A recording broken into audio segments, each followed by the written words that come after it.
Donc, l'exercice 1 de contrôle de stock. On a déjà vu qu'on va faire un certain nombre de checks pour chaque article. Il y a 2 checks à faire pour chaque article. Donc, on fait une boucle de parcours sur les articles du stock. Donc, for i in range de longueur de stock, on va prendre article stock égale stock à la position i. Voilà, donc ça c'est mon parcours de stock. Je dois vérifier quoi? Je dois vérifier if not exist article S in catalogue, c'est-à-dire je vérifie est-ce qu'il existe l'article S dans mon catalogue, et puis si c'est pas le cas, j'affiche un message d'erreur.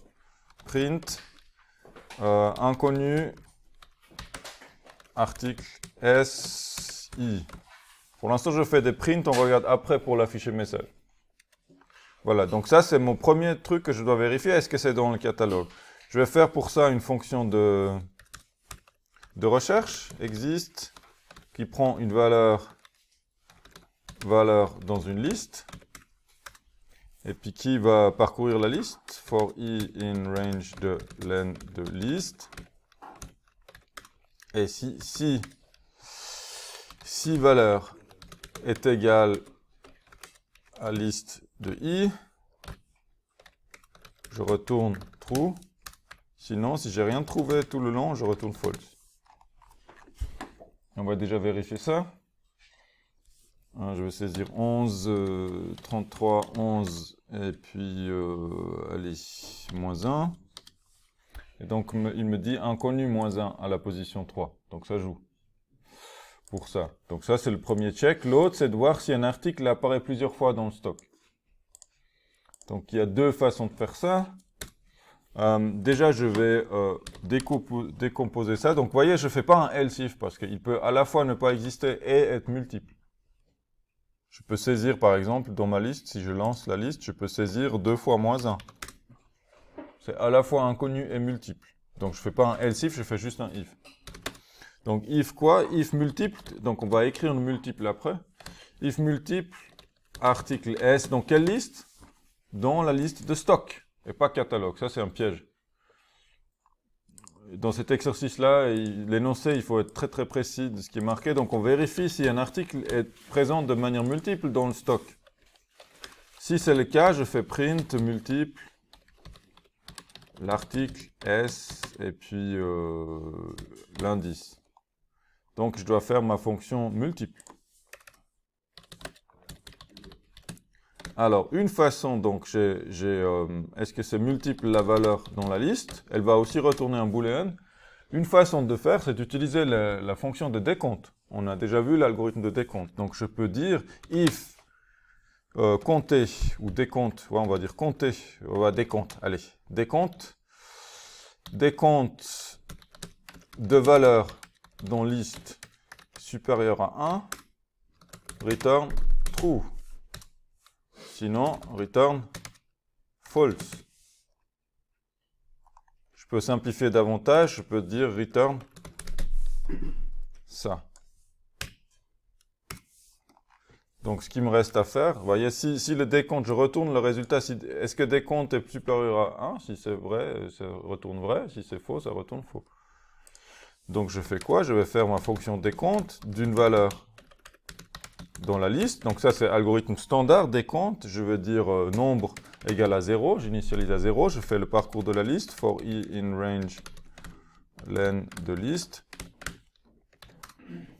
Et puis, if valeur est égale à liste de i, j'ai oublié le double point, on fait nombre plus égale 1.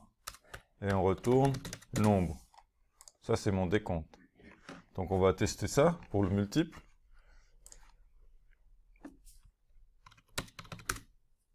Name error, boom, bang, paf.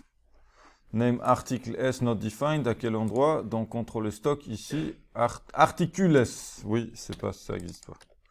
Article stock. 11, multiple, il a trouvé que c'est multiple.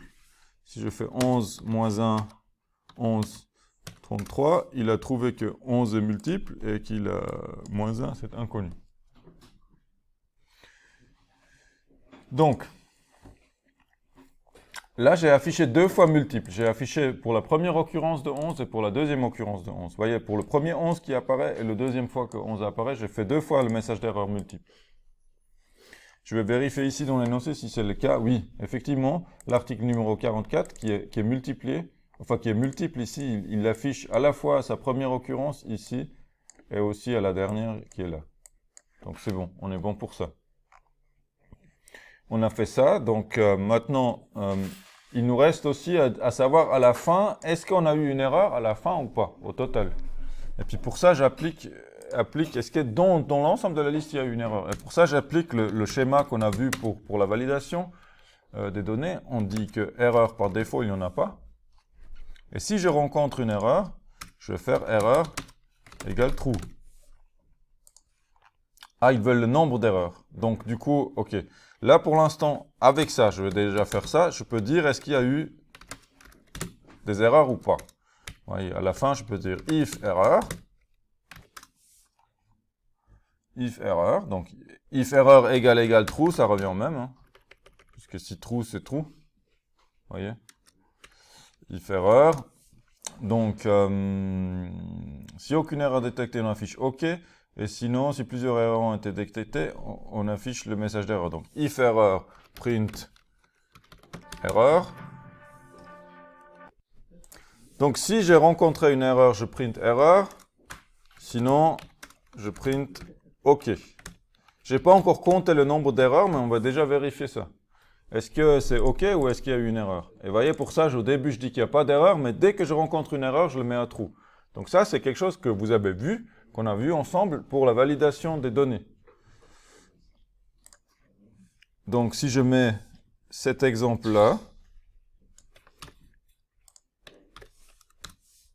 il me dit OK, il n'y a aucune erreur. Et puis si je mets cet exemple-là, donc je relance. Alors, j'arrive pas à le choper. Voilà. J'ai multiple pour 44, deux fois, à la position 1, à la position 5, c'est bon. Et aussi l'inconnu 99 à la position 2. Et puis on a l'affichage d'erreur. On a presque toutes les infos, il manque le formatage.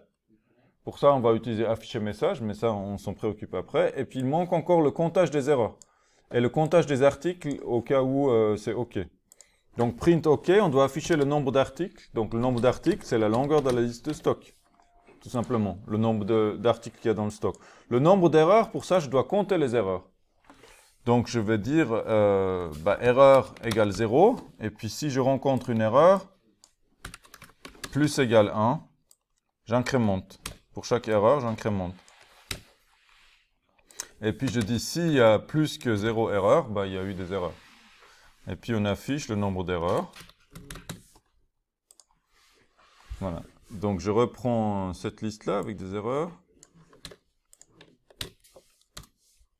Voilà, erreur 3. Et puis si je prends cette liste-là,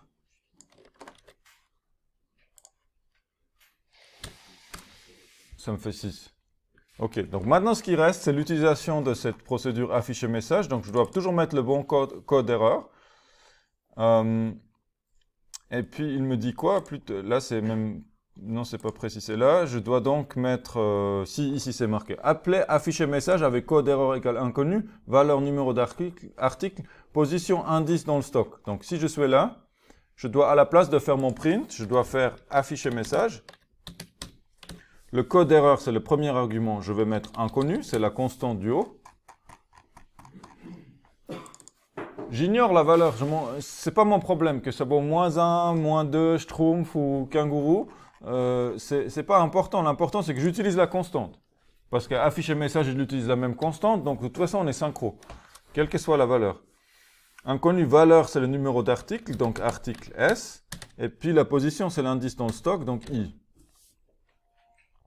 Et puis ce print là, je peux le gicler. Et puis là aussi, pour le print là, qu'est-ce qu'on fait?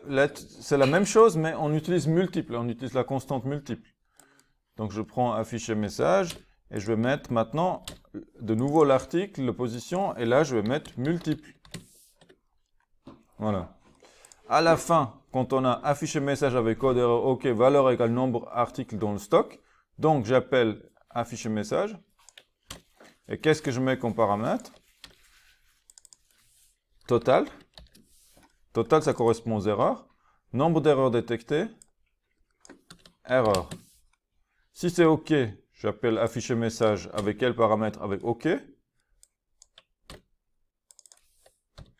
Et comme paramètre, le nombre d'articles dans le stock, dans len de stock.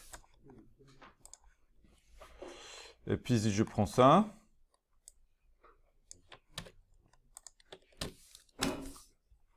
donc, alors, là, cellule d'indice 1, l'article numéro 44 est reporté plusieurs fois dans le stock, cellule d'indice 2, l'article numéro 99 est inconnu dans le catalogue, etc. Il y a 3 erreurs dans le stock. Donc ça joue pour cet exemple-là. Si je prends cet exemple ici, le premier, où il n'y a pas d'erreur, aucune erreur, il y a 6 articles dans le stock. Donc je pense, là, vous avez une solution complète pour cet exercice-là. Je vais essayer de faire en sorte que vous puissiez tout voir sur le même écran de fin. Ça va pas être possible. Je dézoome un petit peu. Voilà. Donc là, on a notre solution complète pour l'exercice 1 de la série 10.